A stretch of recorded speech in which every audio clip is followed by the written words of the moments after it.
Well, hey everybody, I'm Eddie Provident. This is DK Pittsburgh Sports. You're watching Steelers Today. With me as always is Dale Lolley. No, I'm not Dale Lolley, and I'm here to help you because you're terrible at this.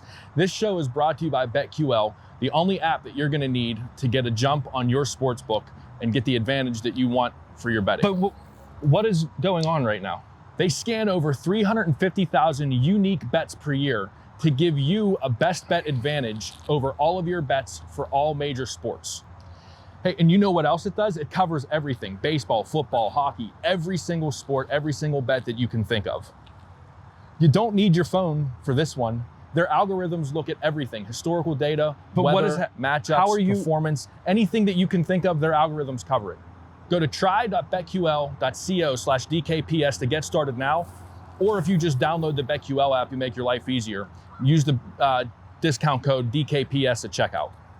Right now, if you use DKPS at checkout, you get 25% off any subscription.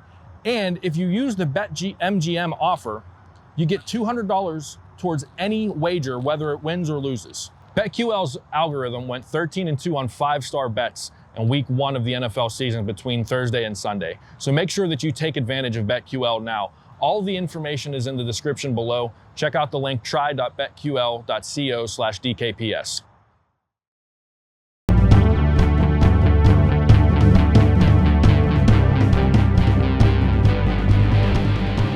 Well, hey everybody, welcome to another episode of Steelers Today. I'm your host, Eddie Provident. With me is Dale Lolley. This is DK Pittsburgh Sports.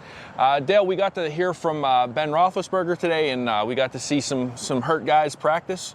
We're looking up, man, a little bit. I mean, compared to where we were Sunday. Yeah, here's the thing, with the Steelers, we've only gotten to see them at anything close to full strength in one game. One game.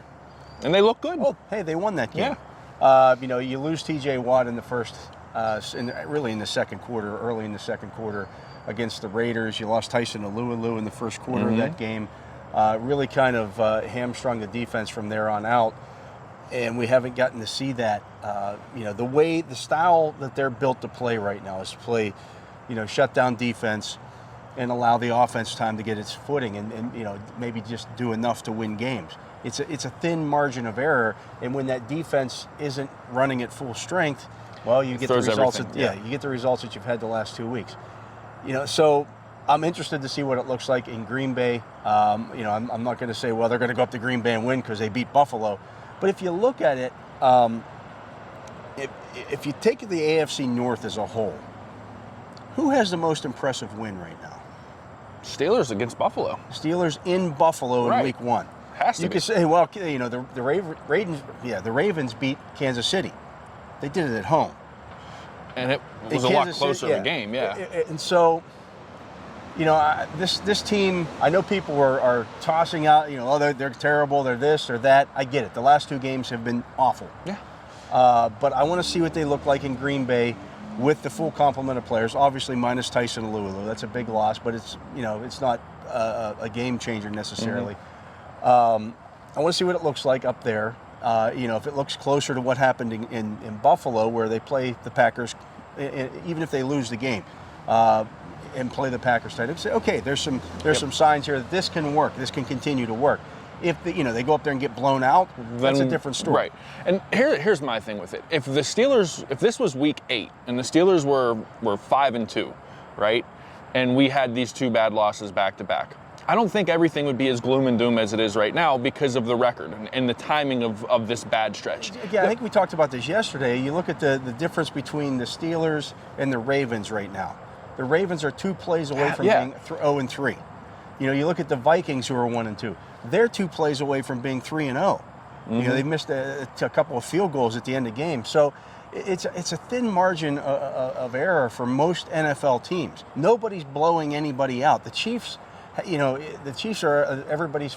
Look at they're great. You look at the power rankings. They're 1-2 and they're still ranked in the top 10 in power rankings.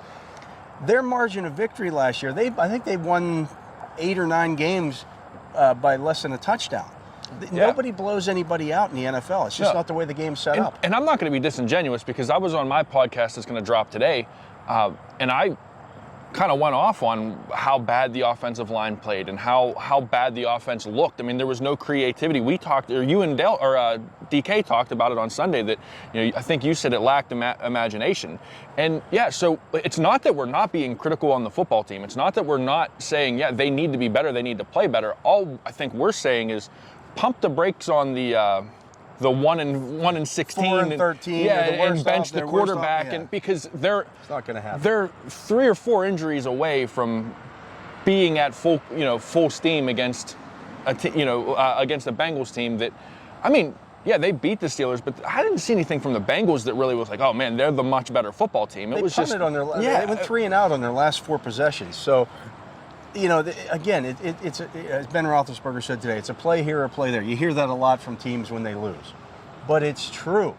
And he took the blame for the slow starts. They haven't scored a point yet in the first quarter of their games. It's been 12 games now since they've scored a touchdown or any points on their opening possession of a game. They have to start faster. It starts with him. There's no doubt about it. But he's still a capable quarterback. They're not going to pull him for Mason Rudolph. It's not going to happen. Or Dwayne Haskins. Nor should it. Nor should they. No. You're not going to send that message in the locker room. Hey guys, we're going to punt on this season. We're going to see what Mason can do or see what Dwayne can do. That's not what this is about. There's people in that building right over there whose jobs depend on this. Getting this thing better, getting this thing fixed. They're going to try every avenue with their best players to try to do that. If it doesn't work, then fine. Okay, now you want to start talking about firing people or replacing this guy, replacing that guy, replacing players. Great. But not 3 games into the season. That's ridiculous. And my thing is, let's take a look. Let's go back to the Cincinnati game real quick. How many plays did Najee Harris have called back on holding calls? If those holding calls don't happen, we're talking about an entirely different football game because those drives don't get stalled. So this isn't one of those situations where the team is so bad that it's irreparable. These are honestly fundamental issues that they just need to tighten some screws up, and it could be a completely different looking offense on Sunday. And like I've been saying all along, we knew the offense was going to be a work in progress. Yeah. To expect them to go out there and be a 30-point per game unit was just not realistic. It just wasn't. At least, you're not going to see that early in the year. The offensive line is too new. There are too many new guys. You're starting 4 rookies, essentially, on offense. Mike Ditka used to say that for every rookie that you start, subtract 1 win off of your projected win total.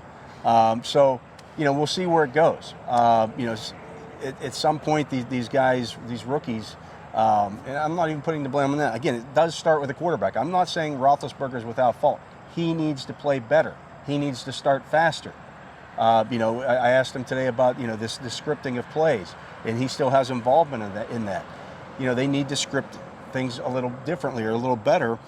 But to your point, I mean, they had a 10-yard Harris run and a 12-yard screen pass that they set up to Harris, both called back early in that first quarter. Tomlin called them. They're drive killers. They're drive killers every time. Now, they were actually able to overcome some of that. I think they were almost 50% on 3rd downs against the Bengals on Sunday. That's a sign of progress. Yeah. So, I'm not ready to just throw the baby out with the bathwater here. There are signs that this thing is improving, and, it's going to continue to be a work in progress. The key is getting those guys back on defense, especially T.J. Watt. That makes your defense much more dangerous and sets things up, for you at least to play the way that it was planned, when the season started. I do a history check, look back every week in my preview. I already wrote that last night. I went back to the 2005 game that the Steelers went into Green Bay and beat Brett Favre. They had 200 yards of offense in that game. Charlie Batch was the starting quarterback and threw for 68 yards. And they won the game 20-10 because the defense made a couple of plays. They knew going into that game they were going to be stressed offensively because they were starting a backup quarterback. They found a way to win. That's the way this Steelers team is set up to win on a week-to-week basis. Again, thin margin for error, but that's the blueprint. But they're certainly capable of doing it. I'll leave it on this because I've seen a lot of this in the comments. And look, we appreciate you guys watching. We appreciate you guys interacting. It's not that. But I hear a lot of people talking about it's time to let go of Tomlin, it's time to fire Tomlin. In my opinion, and I think you would probably agree with this, Dale, Tomlin's track record has bought him the benefit of a doubt with this football team. They're 1-2. They're not out of the playoff race. They're not out of the division race yet. It's still early, and we're not even a quarter away into the season yet. So for me, what I look at is, can they make the adjustments? Because everybody that has seen this team, whether they're a part of the organization or whether they're guys like us that, talk and write, everybody knows that there needs to be more. They need to be better. Let's give them the benefit of a doubt to take a week or two and make strides. Like you said, even if they lose this week, if they're competitive and they show signs of progress, that's what we want to see this early in the season. So again, we're not saying that people don't need to be held accountable for bad play and bad coaching. It's just give them some time and let's pump the brakes on, as Tomlin said yesterday, pump the brakes on the panic button a little bit. It's not time to press the panic button. So that's where I'm at with it. Sounds like that's where you're at with it. I don't think we need to beat a dead horse. We'll be back here tomorrow. For Dale Lolley, for DK Pittsburgh Sports, I'm Eddie Provident. Don't forget to check out BetQL. All the information's in the link below in the description. Make sure you check them out. We'll see you later. This has been Steelers Today.